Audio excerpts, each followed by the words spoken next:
Bismillahirrahmanirrahim. Assalamualaikum warahmatullahi wabarakatuh. Waalaikumsalam warahmatullahi wabarakatuh. Allahumma salli ala sayyidina Muhammad wa ali sayyidina Muhammad. Allahumma salli ala sayyidina Muhammad wa ala ali sayyidina Muhammad. Allahumma salli ala sayyidina Muhammad wa ali sayyidina Muhammad. Pada malam hari ini, malam yang ke-8 Asyura, saya akan membacakan judul Husain Sang Kesatria Langit, ciptaan dari Al-Ustadz Muhsin Labib. Pesta perubahan perburuan dimulai. Sang surya di atas Karbala hari itu terasa lebih dekat dengan kemarin, seakan menggoreng setiap kepala. Namun, genderang perang yang ditabuh oleh nafsu itu membuat rasa kemanusiaan Umar bin Sa'ad dan tentaranya hilang. Mereka tidak berpikir lagi siapa yang akan menjadi korban kebrutalan mereka. Serigala-serigala itu menutup mata bahwa calon korbannya adalah cucu keturunan Nabi Shallallahu Alaihi Wasallam. Hentak-hentak kaki kuda dan derap langkah pasukan Umar bin Sa'ad terdengar dari barisan Al-Husain. Sang komandan Umar bin Sa'ad bin Abi Waqqas berdiri sambil berkacak pinggang. Setelah menoleh ke kanan dan ke kiri, ia menunjuk Asis Simar bin Jil Jausan sebagai panglima pasukan sayap kanan yang berjumlah 20.000 penunggang kuda, dan Khuli bin Yazid al-Asabahi sebagai panglima pasukan sayap kiri yang berjumlah 20.000 penunggang kuda.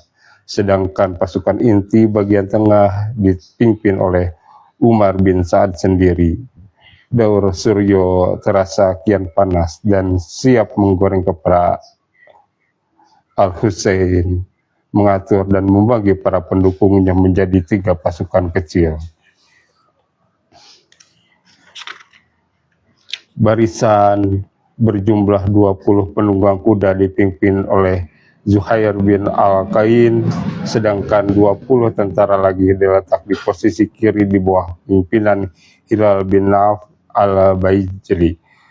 Adapun sisa pasukan mengisi lapangan tengah di bawah komando Al-Husain bin Ali sendiri. Putra-putra kemenakan-kemenakannya bergabung dengan pasukan tengah. Kini mereka telah berada di atas kuda masing-masing sambil melantunkan ayat-ayat kesyahidan. Al-Husain meminta agar para wanita yang sejak tadi menyaksikan persiapan pasukan dengan linangan air mata untuk kembali berlindung di dalam tenda. Helaan napas dan serat disusul pekik pilu dewi-dewi compang-camping Ahlul Bait.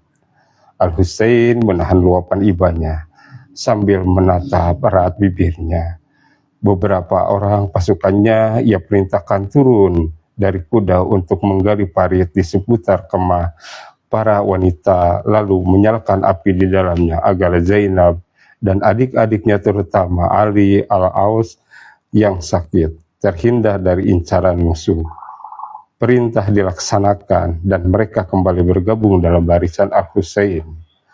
Kobaran api menambah suhu panas udara di Karbala. Tiba-tiba terdengar teriakan dari arah barisan Umar. "Hai Al-Husain, rupanya kau tergesa-gesa ingin merasakan neraka sehingga menyalakan api dunia. Suara siapakah itu?" Al-Husain kepada seorang pengikutnya, "Zubair al-Kalbi," sahut pengikut Al-Husain dengan geram. Sempotan Al-Husain mengangkat kedua tangannya dan berdoa agar Allah menggorengkan dengan api di dunia sebelum kelak di akhirat. Konon saat itu juga Zubair yang sedang menunggang kudanya di bibir parit berapi itu dilemparkan kudanya ke dalam api yang menjilat-jilat itu. Selang beberapa detik terdengar letusan keras menyusul jerita nyaris Jubairah dari dalam parit. Bau busuk bangkai perwira andalan Ibnu Ziyad itu menusuk hidung dan sempat menunda peperangan selama beberapa saat. Teriakan-teriakan dan ejekan bermunculan dari mulut pasukan Ibnu Sa'ad. Kuda-kuda mereka mulai menggeleng-gelengkan kepala. Al-Husain berpesan agar pasukannya tidak terpancing atau memulai serangan. Suasana tegang berlangsung lama hingga Daur Mentari berada tepat di atas mereka.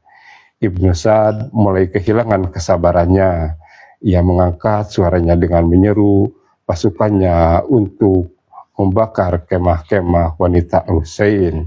Bakarlah kemah-kemah itu agar mereka terpancing untuk memulai, teriaknya lantang. Pasukan Al-Husain besar mendengar seruan itu. Abaikan, mereka tidak akan mampu mencapai kemah-kemah itu. Setelah Al-Husain menenangkan hati para pendukungnya. Tiba-tiba Syim muncul dari barisannya. Hai pasukanku, ambilkan obor dan kuhanguskan kemah-kemah perempuan keparat itu, ancamnya. Tangan-tangan manusia bermata nyalang itu menunjuk ke arah kemah-kemah Zainab dan adik-adiknya. Hai Syim, tegakkan kau membakar kemah-kemah Ahlul Bait, tanya seorang pasukan Al-Husain geram. Hai gelandangan, adakah satu alasan untuk takut menghadapi kalian?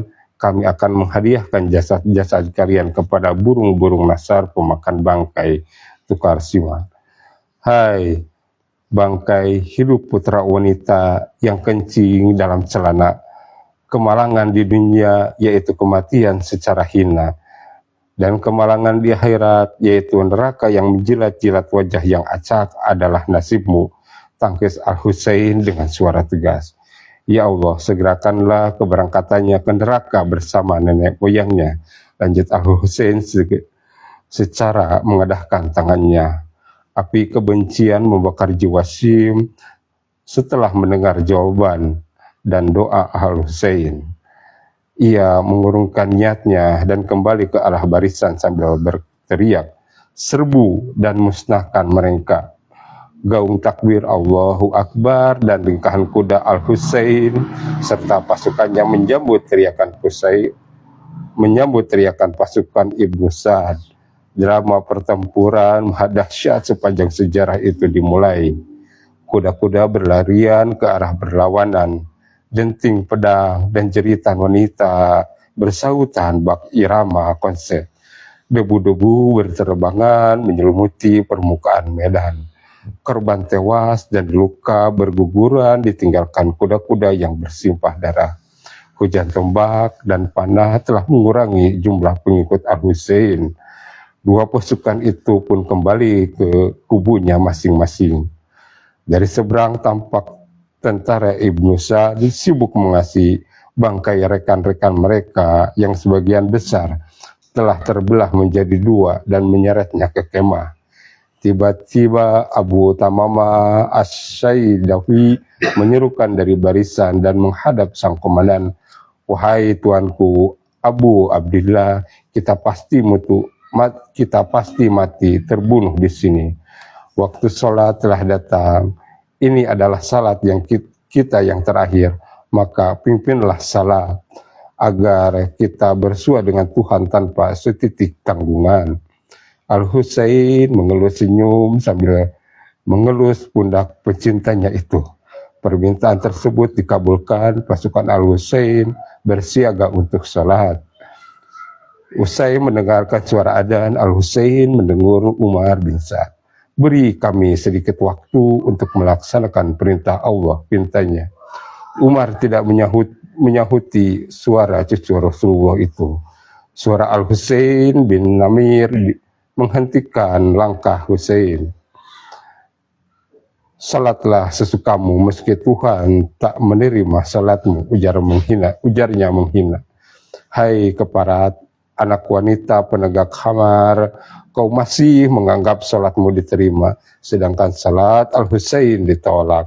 Balas Habib bin Muzair bersemangat.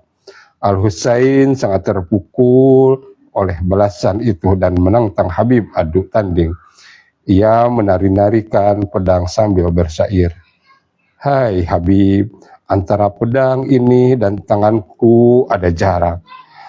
Jarak antara keduanya adalah kematian. Sebelum kau bergerak, kau akan terseok-seok memohon balas. Sedang aku tetap tegak, perang permainkan sejak kanak-kanak. Al-Husain terus mengulangi syair-syair sesumbarnya. Sambil menghentak-hentak kaki ke tanah, panggilan Al-Husain bin Ali menghentikan syair Husain. Hai Habib, ini lengkaplah alasanmu untuk maju menyongsong tetangganya, menghentikan kesombongannya. Habib turun dari kudanya lalu menghadap komandannya. Wahai cucu Rasulullah, aku akan melaksanakan sholatku di sana dan aku sampaikan salam darimu kepada kakek ayah dan saudaramu. Ucap Habib sebelum mencium tangan dan kepala Al-Husain. Kini Habib Muzair telah beranjak meninggalkan Al-Husain dan barisannya menuju area tanding.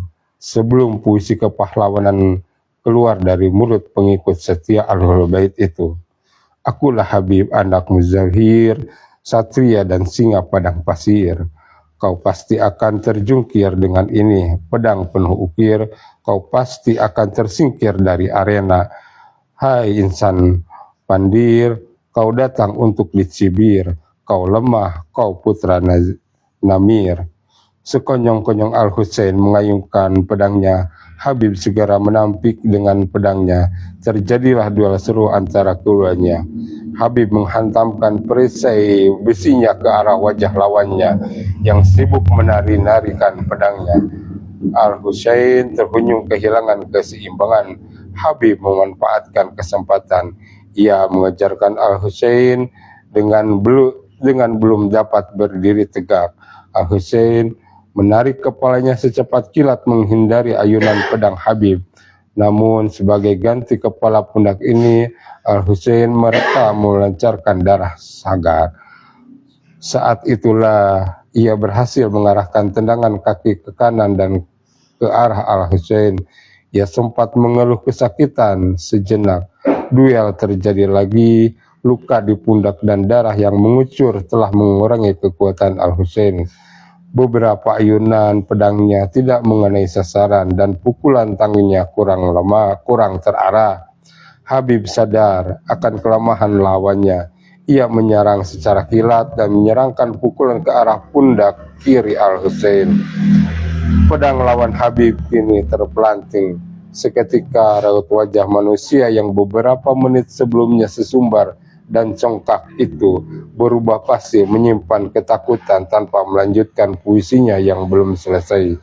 Habib merajang tubuh Al-Husain menjadi 3 bagian. Al-Husain tewas dengan mulut ternganga. Tiba-tiba dari barisan lawan, segerombolan tentara datang ke arah Habib.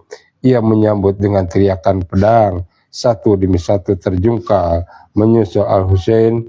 Habib mulai kehilangan sebagian tenaganya.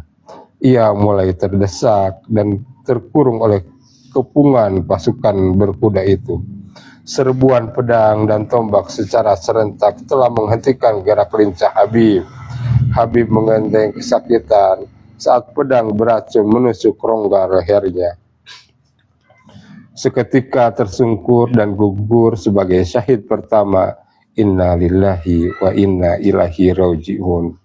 Kematian Habib dan Muzair menambah rasa keterasingan dan luka di lubuk hati sanubari Al-Husain. Ia tertunduk lalu menghembuskan kesalnya. Semoga Allah membalas jasa pengorbananmu Habib, ucap Al-Husain di hadapan jasad pahlawan yang berlumur darah dan tanah itu. Al-Husain terharu pilu dan melihat seorang budak bernama Wajid Al-Tauqi menghampirinya lalu mencium tangannya. Ia memasuki arena tempur dengan berani. Ia berhasil membunuh sejumlah tentara musuh. Ia tersungkur akibat tombak menancap di punggungnya. Sesaat sebelum menghembuskan napasnya yang terakhir, budak beruntung itu memungkit purau. Sudikah cucuku, cucunda Rasul termulia, menempelkan pipinya pada pipi budak seperti aku. Al-Husain berlari sambil memeluk dan menempelkan pipinya pada budak hitam itu. Ia pun tersenyum bangga, dan saat kemudian rohnya yang semerbak terbang menuju ke alam keabadian. Irama syahadah kian keras terdengar mengiringi tarian-tarian sekelompok Raja Wali di Cakrawala. Sesaat kemudian Zubair al-Qain tampil lalu menghadap komandannya yang sedih. Tuanku, gerangan apa yang membuat paras Anda tampak kecewa? Bukankah kita pihak yang benar? Tanya Zuhair sopan. Oh tentu, ini adalah pihak yang benar, tanda Al-Husain sambil mengelus kepala pencintanya itu. Jika begitu, maka kita tidak akan pernah peduli dengan terus menuju surga. Selain Zuhair bersemangat. Tak lama kemudian Zuhair meminta izin Al-Husain untuk maju bertanding. Setelah diizinkan, Zuhair meninggalkan barisannya. Ia menari-narikan pedangnya yang tipis, yang panjang sambil berpuisi. Akulah Zuhair, putra Al-Qain, singa Sahara. Aku ayunkan pedang tanpa gentar dan jema. Dengannya aku hindari siksa dan sengsara. Dengannya aku membela Al-Husain sang kesatria. Zuhair menerjang barisan lawan dengan gerakan pedang dan kudanya yang lincah hingga berhasil merobohkan 15 tentara berkuda. Ketika teringat akan waktu sholat, ia segera menarik kudanya kembali ke barisannya. Ia sempat melaksanakan sholat zuhur di belakang Al-Husain. Usai sholat, Al-Husain berdiri menghadap barisannya dan berkata, kini pintu-pintu surga telah dibuka, sungai-sungainya telah mengalir, istana-istananya telah dihias, bidadari dan bidadara telah berbaris siap menyambut. Rasulullah dan para martir yang gugur dalam berjuang bersama beliau, bersama ayah dan ibuku, sedang menanti kedatangan kalian semua dengan cemas dan segenap rindu. Maka pertahankanlah agama kalian dan belalah kehormatan Rasulullah, kehormatan pimpinan kalian dan cucu Nabi kalian. Allah akan menilai ketaatan kalian dengan kami. Kalian adalah sebaik-sebaiknya pecinta kakekku. Semoga Allah membalas kebaikan kalian semua. Suara tangis dan jeritan pilu pasukan dan para wanita menyambut ceramah Al-Husain. Mereka serentak menyatakan tekad bulat untuk berjuang membela Al-Husain dan keluarganya hingga tetes darah yang terakhir. Sebelum Zuhair bin Al-Qain kembali menerjang barisan lawan dengan semangat menyala sambil menyatakan kecintaannya kepada Rasulullah dan seluruh anggota Ahlul Bait dalam puisi yang berapi-api. Ia dengan gesit menambah setiap kepala yang muncul menghadangnya hingga berhasil mencabut 17 nyawa pasukan lawan. Akhirnya Zuhair tersungkur, bersimbah darah dan menghembuskan napasnya yang mulia. Setelah dikeroyok dari berbagai arah dengan pedang dan tombak. Inna lillahi wa inna ilaihi roji'un. Jumlah pasukan Al-Husain kini berkurang. Kepergian Zuhair telah menambah beban kesedihan di hati Al-Husain. Bayang-bayang keterniayaan wanita-wanita Muhammad mulai tergambar di benaknya. Kini Yazid al-Asadi, adik Habib bin Muzahir, tampil dengan kudanya menantang gerombolan para penjilat Ibnu Ziyad. Sambil menarik kaki ke depan kudanya ke atas, ia berpuisi, akulah Yazid dan ayahku adalah Muzahir. Akulah si penebas leher orang-orang kafir. Akulah pembela Al-Husain, singa pedang pasir. Ia terus berjuang dengan semangat tinggi dan mempersembahkan 50 kepala manusia kafir. Dalam pertempuran tak seimbang itu, ia gugur dengan mengenaskan. setelah diserang dari segala penjuru. Inna lillahi wa inna ilaihi rajiun.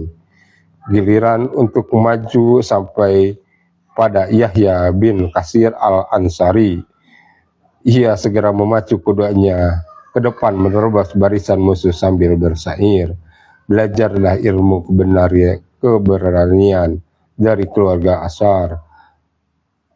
Keberanian dan kebenaran adalah saudara kembar. Akan kurobek setiap tubuh si kafir ya dan kusambar. Kalian akan mengeluh kesakitan dan terkapar. Al-Husain titipan Nabi harus dibela dengan sabar. Kini akulah pencinta Al-Husain tak kena gentar. Ia mengayunkan pedangnya ke kanan dan ke kiri. Teriakan-teriakan nyaris terus mengiringi gerakan tangannya. Yahya tidak memperdulikan luka-luka di sekujur tubuhnya. Ia tetap memburu musuh dengan semangat tinggi. Ia berhasil mengurangi 15 tentara berkuda dari pasukan Ibnu Ziyad sebelum jatuh dari kudanya dan gugur sebagai syahid. Inna lillahi wa inna ilaihi rajiun. Nafi bin Hilal al-Jamli, anak angkat Imam Ali yang dikenal ahli panah. Ia menyeruak meninggalkan barisannya. Ia duduk di atas punggung kuda dengan gagah dan membacakan puisi kesyahidan. Ia secepat kilat mengoyak barisan lawan. Lalu satu demi satu lawan ia jatuhkan hingga 17. Ia merelakan nyawanya dengan senyum ketika puluhan tombak mengenai kepala dan sekujur tubuhnya. Inna lillahi wa inna ilaihi rajiun. Burair bin Khudair menyusul rekannya Al-Jamli yang telah gugur. Ia menarik tali kendali kudanya meninggalkan barisannya. Beberapa bait puisi ia bacakan dengan nada gagah. Aku datang membela Al-Husain demi cintanya. Aku datang menebus kelahiran agama. Al-Husain rela mengorbankan raganya. Ja'far terbang dengan kedua sayapnya. Hamzah mempersembahkan darah dan nyawanya. Cintaku membawaku ke Tuhan dan surganya. Setelah berjaya menewaskan 15 musuh, Burair menyerahkan sisa hidupnya demi keadilan dan cinta kepada Al-Husain. Inna lillahi wa inna ilaihi rajiun. Ali bin Muzahir al-Asadi menyusul kedua saudaranya, Habib dan Yazid al-Asadi. Ia maju ke depan sambil berpuisi. Hai kalian, kamilah pemburu kematian, kamilah pelibas budak-budak setan. Akulah akan kupecahkan barisan dengan ayunan pedang seorang kesatria dan pahlawan. Ia memindahkan pedangnya dari satu leher ke leher yang lain. Musuh-musuh berguguran memadati arena. 70 pasukan Ibnu Ziyad telah mengakhiri hidupnya secara mengerikan di tangan Ali, saudara Habib, dan Yazid itu. Al-Husain terus mengikuti dari jauh duel demi duel dalam pertempuran tak seimbang. Kini Al-Husain mengizinkan Al-Ma'la yang dikenal pemberani itu tampil mempersembahkan syahadahnya. Ia memacu kudanya, meninggalkan barisan Al-Husain dan berhenti di hadapan barisan musuh. Tiba-tiba ia melepas baju baja yang dikenakannya. Aku ingin segera menemui Muhammad, teriaknya. Sambil menarik-narikan kudanya yang hitam pekat, ia bersair, hai akulah Ma'la siap mati demi agamaku, agama Nabi dan murtado. Siapa yang berani menghadapi Al-Ma'la maka rugi di akhirat dan sial di dunia.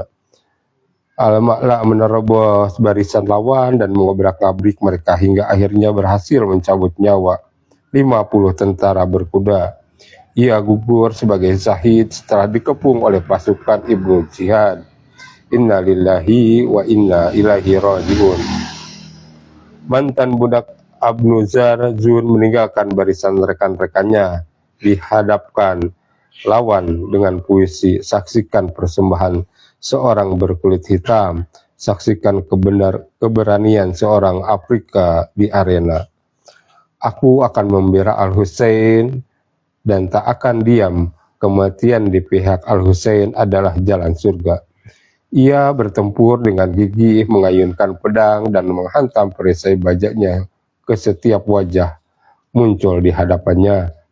Budak hitam berhati bening itu berhasil membersihkan 70 kuda lawan dari para penunggangnya.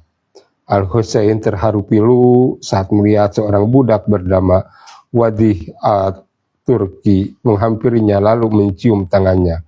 Ia memasuki arena tempur dengan berani. Ia berhasil membunuh sejumlah tentara musuh.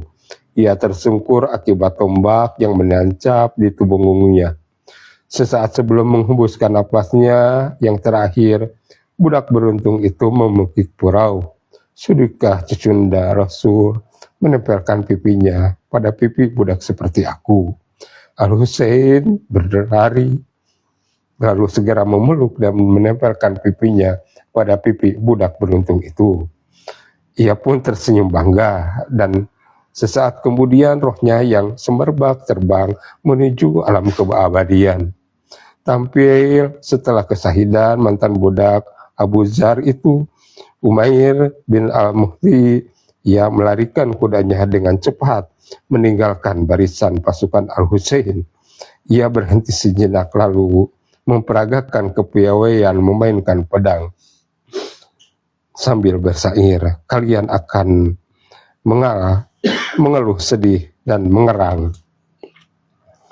Pukulanku akan selalu dingin dan dikenang, pukulan seorang pencinta bintang gembirang.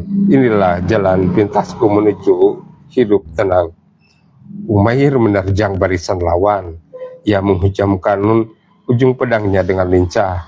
Dalam pertempuran sengit, ia berhasil membunuh 13 tentara Ibnu Ziyad sebelum ditebas dengan serangan pedang serempak dari seluruh arah. Innalillahi wa inna ilaihi raji'un. At-Tarmah tidak mengulur-ulur waktu. Ia memacu kuda kesayangannya meninggalkan barisan Al-Husain yang kian berkurang itu. Ia mengangkat kedua kaki dan kudanya sambil membuktikan kecintaan pada Ahlul Bait. Akulah Tamrah dan aku bersumpah demi Tuhan akan mati demi Al-Husain lambang keadilan. Aku akan bertarung dan membunuh setiap lawan. Apa arti hidup bahagia di bawah kehinaan? Ia menembus barisan lawan dan memotong setiap kepala yang muncul di sekitarnya. Satu demi satu hingga 17 kepala serdadu Ibnu Ziyad dilemparkan ke bumi. Ia meneguk arak surgawi ketika kudanya ditebas dan tubuhnya ditusuk-tusuk puluhan tombak pasukan berkuda. Inna lillahi wa inna ilaihi raji'un. Seorang lelaki tua bernama Jabir bin Urwah Al-Ghifari maju meninggalkan barisannya. Al-Husain menatap sahabatnya Nabi yang pernah menjadi tentara di Badar dan Uhud itu sambil berkata, "Hai Syekh, semoga Allah membalas pengorbananmu." Lelaki tua itu mengelus senyum bangga. "Kalau tidak di sini, mungkin besok atau lusa aku akan mati di ranjang," ujarnya seraya mencium kening Al-Husain. Meski tua, ia masih sanggup melawan ratusan tentara dan memenggal sejumlah kepala musuh. Sebuah tebasan kilat telah memisahkan tubuh orang tua pemberani itu dari batang lehernya. Ia gugur sebagai syahid tertua di Karbala. Innalillahi wa inna ilaihi raji'un. Malik bin Dawud keluar dari barisannya menuju medan tanding. Ia menghunuskan pedangnya sebelum terbunuh. Pemuda itu menggempur barisan musuh, memutar-mutarkan pedangnya sambil menebas setiap leher yang menghadapinya. Ia berhasil merobohkan belasan tentara Ibnu Ziyad sebelum gugur sebagai syahid. Innalillahi wa inna ilaihi raji'un.